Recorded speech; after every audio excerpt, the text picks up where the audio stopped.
Bloomberg Audio Studios. Podcasts, radio, news. You're listening to Bloomberg Businessweek with Massar and Tim Stenovec on Bloomberg Radio. Let's talk about some earnings. Carlsmed shares closed higher by 16%. That was on Thursday. It was the first day of trading after the medtech company reported EPS and sales above estimates. As far as the numbers looked, a loss of 32 cents a share on a comp basis for the latest quarter versus the estimated loss of 43 cents. So that came in above estimates. Also, sales came in at $15.2 million versus the estimate of $14.5 million. That was what analysts thought they would see. We've got Michael Cordonnier back with us, co-founder, CEO, and president of Carlsmed. It's the $350 million market cap company. He joins us here in the Bloomberg Interactive Brokers studio. Welcome back. It's good to see you. It's been a few months since the IPO. That's when you were last here. Just to remind everybody, the company works on AI-enabled personal spine surgery solutions for back surgery. We always know that back surgery does not always have great outcomes. Just remind everybody what your company can do. Yeah, first of all, great being back here. Thanks, Tim and Carol. So what we do is we take data about patient, data about the surgeon, create a virtual 3D model of that patient's pathology, and then the optimal three-dimensional surgical plan that's given to the surgeon. They approve it. And then we 3D print the devices on demand that are made for surgery. In surgery, the surgeons place the device, do the surgical correction for a spine fusion, and then we collect post-op data on every patient that continues to train and improve the planning. So we are not doctors. You're not, right? I'm not. You're not. I'm not. Okay. I don't play You sure? one on TV. But I thought about it though. Thought about it. I did. Thought about it. Yeah. Started. But how is spine surgery done if you're not using Carlsmed technology? Yeah, typically there may be some pre-op planning, but most of the decisions are made in the operating room. And when the surgeon goes to perform the procedure, they will get access to the spinal disc, remove the disc, and then they'll look at what's available in the operating room for various sizes of fusion devices that go into where the disc was, and ultimately do the best they can with what's available in the operating room. Having said that, Mike, you know that too, when a surgeon opens up somebody, things can look a little different, right? And that's just the way it goes. So how, if you are using your system and you've got kind of a game plan, if you will, what's the movement for physicians to say, well, wait a minute, this doesn't actually align up? And how often does that happen? Yeah, so we do allow for some intraoperative flexibility while we do a really great job working with the surgeon prior to surgery to digitally model both the patient and the procedure and create the precise implants.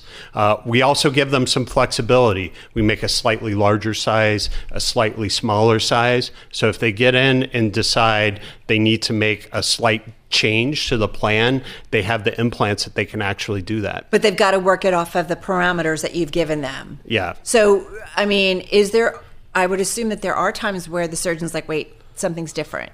Yeah, does that happen? Yeah, very, very rarely does that happen where something that was pre-op planned cannot be achieved intraoperatively. What can you tell us about outcomes? Tell us a little bit about patients afterwards and how things are, because back surgery can be a pretty difficult thing, having known people who've done it.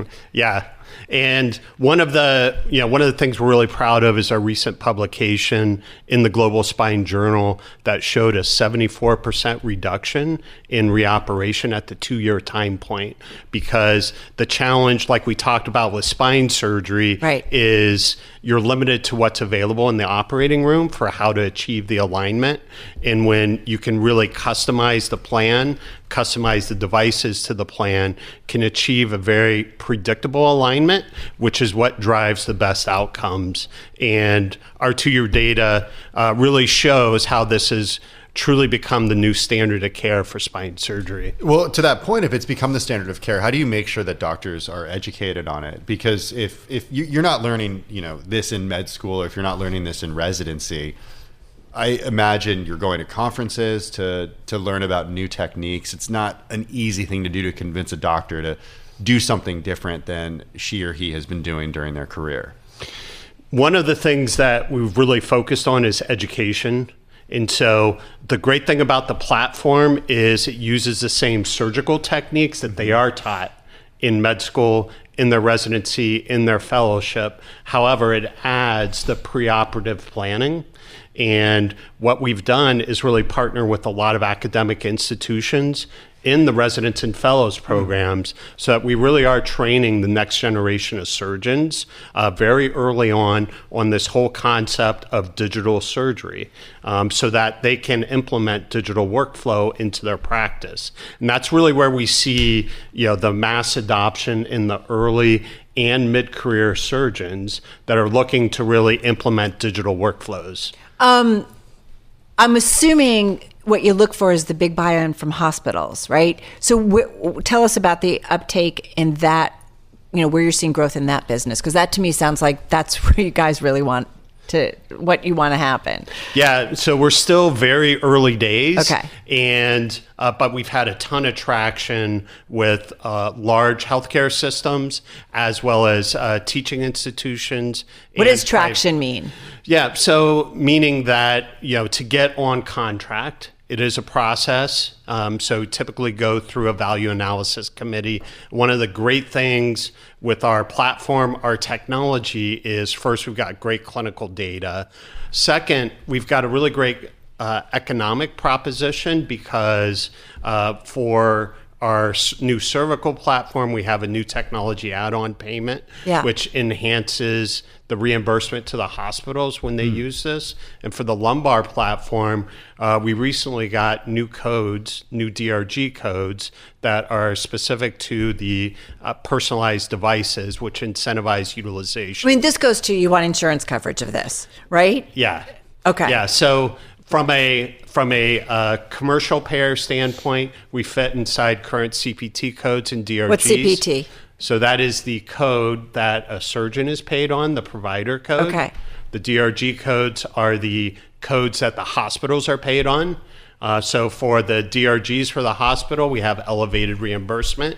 So it's great for the hospitals. For the surgeons, they're compensated the same way they would be with traditional spine surgery, but have the opportunity to use the personalized platform. Carlsmed focused on spine surgery. Is that just for now? Do you have a pipeline? Do you have ideas that you could extend this to other parts of the body? Yeah, lots of ideas. We're deeply focused on the spine right now. And, since we last spoke, and we announced this in December that we launched the cervical platform, which was a big part of our use of proceeds from the IPO, where now we can not only treat patients with lumbar degenerative disc disease and deformity, but also with cervical disc disease and deformity. And we have a deep pipeline inside of spine, and that's where we're going to focus in the near term. Just 20 seconds. What does this program cost? The program or the platform?